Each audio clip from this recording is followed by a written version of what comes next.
tumekuwa hatujapata nafasi ya sisi tuliojiajiri kuweza kuwa katika hifadhi ya jamii, na hivyo basi kuweza kuendelea kupata kipato pale ambapo tunafikia uzeeni na kukosa nguvu za kazi, lakini pale ambapo tunapata labda ulemavu kwa njia moja au nyingine na tunashindwa kufanya kazi.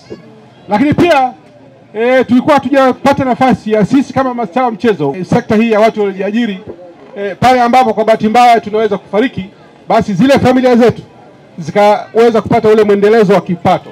Sasa nafasi hii kwa mara ya kwanza naweza kusema na kwa ukubwa wake imetolewa chini ya serikali ya awamu ya 6 ya Dr. Samia Suluhu Hassan. Lakini ni wasihi sana kwa kweli wote tujiunge ili tuondokane na yale majanga ambayo huko nyuma tulikuwa tunaona yanatokea na tunakosa pa kukimbilia. Wangapi katika jamii yetu tumekuwa tukiona wanapata ulemavu, wanafiwa na wazazi wao, na ndio inakuwa mwisho wa ndoto zao. Sasa kwa kujiunga na skimu hii ya NSSF ambayo inajulikana kwa jina la hifadhi skimu, basi zote hizo zinakuwa ni hadithi. Ukiwa mzee uliyejiajiri ukashindwa kufanya kazi, unapata kipato ndani ya NSSF na unaendelea kuwa staa wa michezo, NSSF anaendelea kuwa staa wa mchezo. Unapopata ulemavu ukashindwa kufanya kazi, NSSF iko kwa ajili. Na katika ulemavu nisisitize, ni michango ya miezi 36 tu.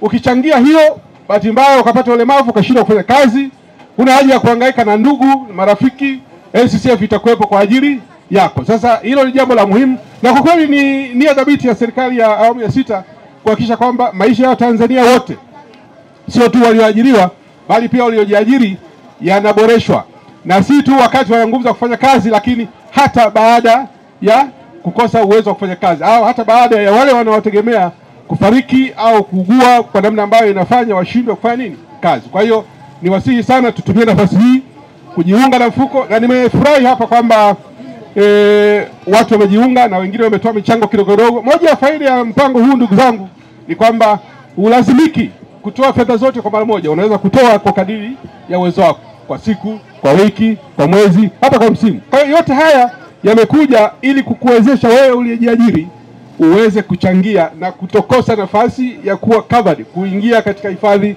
ya jamii kwa wote. Tuhakikisha kwamba Watanzania wote hususan waliojiajiri wanapata nafasi ya kujiunga katika mfuko huu, na hivyo ile ndoto ya kujenga maisha bora inakuwa kweli ni ndoto halisi.